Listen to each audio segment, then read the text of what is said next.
انت نهارش كان معاك العالم كامل ما نديتيش الصحراء، وما بالك اليوم على اي امال تتكلموا لكم في قنواتكم؟ هل اخذتم الصحراء ومعكم القذافي؟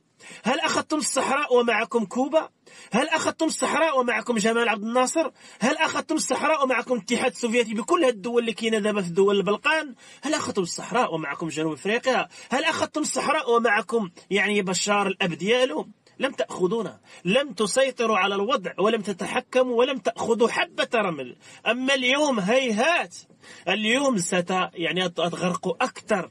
ف60 يوم أصعب من 50 سنة، 60 يوم أصعب من 50 سنة، 60 يوم ستأتي بالهلاك للجزائر. التحكم في السلطة من طرف أمريكا، وهذا هو الشرط.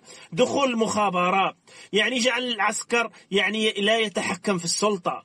تغيير عبد المجيد برئيس آخر، وكذلك التحكم في خيرات الجزائر، وأنتم اللي وافقتوا عليه، وأنتم اللي جبتوا البلاء الروسكم، أنتم اللي تتاكلوا الغلة وتتسبوا الملة، أنتم اللي جبتوا ميريكا المنطقة، وهالشي لا